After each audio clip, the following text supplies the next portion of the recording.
What's going on, guys? Welcome back to the channel. In today's video, I'm going to talk a little bit about the Clippers, where they could go in the playoffs, and how their season has been so far. So if you like NBA content like this, be sure to like and subscribe to the channel. So through the first couple games of this season, the Clippers looked alright. They won their season opener against the Lakers, they lost by 50 against the Mavericks, so things have been kinda up and down. It is just the start of the season, so you can't really take these games too seriously. Yes, sometimes they do mean something, but the Clippers losing to the Mavs by 50 when Kawhi Leonard is out could mean absolutely nothing. Or it could mean everything, that the Clippers can't score the ball without Kawhi there, and Paul George isn't fit to run the team when Kawhi is on the bench. I do think it should be said that the Mavericks struggled in their first two games, and that was their third game of the season, so they were going to pop off eventually, and the Clippers were playing without Kawhi, without Marcus Morris. Yeah, I know the Mavs didn't have Kristaps, but it just kind of seemed like everything aligned. The Mavs were hitting all their shots, their offense looked great, and the Clippers just seemed to miss all their threes. I think they went 1 for 19 from 3 at one point, and they were just turning the ball over and over, so if this is any indication of what the offense will look like without Kawhi, that's a little scary. But if it's just a fluke, then they'll move on from it. It was good to see that Paul George was taking credit for the loss, which is something that you might not have seen in the past, but it seems like mentally, PG is doing a lot better than what he was when he was in the bubble and in the playoffs. And if you don't remember, he did say that part of the reason why he struggled so much was that being in the bubble really messed with him mentally, missing all the people he loved and cared about, and I'm sure there's some other things involved that we don't know about, but it just seems to start the season, Paul George seems a little more confident, and I would love to see him make a resurgence back to the OKC type Paul George that's, third in MVP voting? I don't think we'll end up getting that, but if we could just get that Paul George that doesn't collapse when his team needs him the most, then this Clippers team should be able to push to maybe the conference finals. And that brings me to my next point, which is that I think Paul George is the true X factor of this team. It seems like Kawhi is almost always going to get his own, play great defense in the playoffs when he needs to. Yeah, he might take a little bit of a break during the regular season, but that's fine. This team is fairly deep with other guys that can score the ball. Yeah, them losing to the Mavs by 50 might not be a great indication of that, but I think as the season continues, they'll get a little more comfortable. The Clippers were able to acquire Luke Kennard and Serge Ibaka in the offseason, and I think both of these moves were a big W. Luke Kennard is a really solid shooter in this league that doesn't get enough attention, and it's probably because he played for the Pistons that, we don't really hear too much about unless it's something about Derrick Rose or Blake Griffin or, Christian Wood getting out of there. But it seemed like in the few games that they played so far that he's going to have a semi-decent role in this team as a spot-up shooter. And that's definitely important for this team because there's a lot of times when Paul George and Kawhi are just trying to ISO and there doesn't seem to be too much movement to the offense. So if you have a guy that's sitting at the hash or on the corner, then that's going to spread the other team's defense and allow not only Luke to get his shot off, but also gives the other guys room to create their own shot if need be. Moving on to Serge Ibaka, I think he was a great pickup that is definitely an upgrade over Montrez. While Montrez might bring a lot of energy off the bench, which was important for this Clippers team in the last regular season, I think Serge Ibaka's defense is going to be even more important.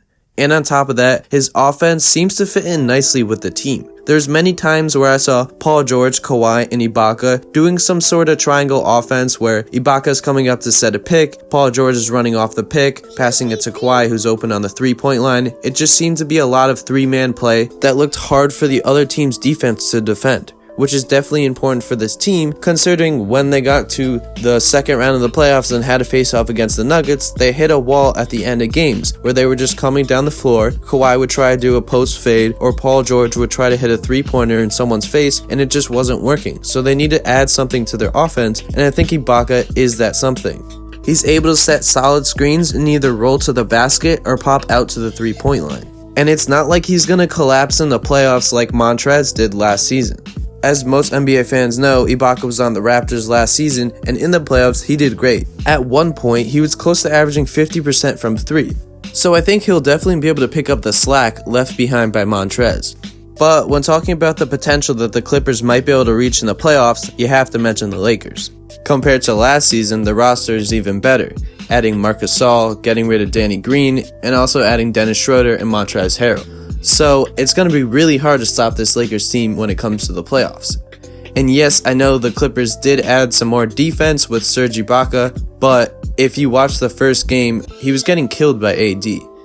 He's not big, strong, athletic, anything enough to stop AD. Most players aren't. So when it comes time to the playoffs, the Clippers are gonna need a plan to slow down Anthony Davis, whether that's throwing Kawhi, Paul George, Serge Ibaka, and all these other guys on him, but then they still have to stop LeBron, they still have to worry about Schroeder running the floor, and they still have to worry about Montrez coming off the bench with fresh legs. So, realistically, I don't think the Clippers can take down the Lakers.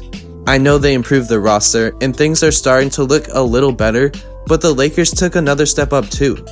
So I don't see the Clippers going to the NBA Finals. I think it's obvious that the Lakers take that. But can they reach the conference finals?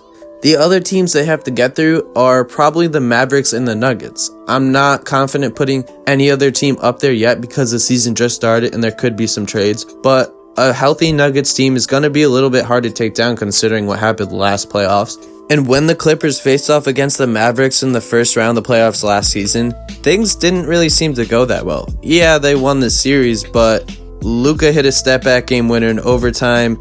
There was times when Luka looked like he was the best player in the series and Kawhi was just another guy. And on top of that, Kristaps missed the majority of the series and the Clippers still struggled to beat them. So if they're going to play like that in the playoffs, I don't think they'll even get to the conference finals again. But if they're going to play their new brand of basketball where Paul George is taking the blame when he does something wrong, Kawhi is being the vocal leader that he needs to be, and Serge Ibaka is fitting in nicely with this team, then I think I could see them making the conference finals. However, I do think it's kind of dependent on how the Mavericks and the Nuggets look the rest of the way. And also, you can't forget to mention injuries just because they play such a big role in this game. For example, Spencer Dinwiddie just partially tore his ACL, so he's going to miss the entire season, and that's a big blow to that Nets team. So we can't be sure that won't happen to any team in the West. Obviously, I don't wish any injuries on any player ever. That would be awful, but you can never be sure what's going to happen. So with that being said, I do think the Clippers make the conference finals, but I don't think they go any farther than that. I don't think they're going to take down the Lakers.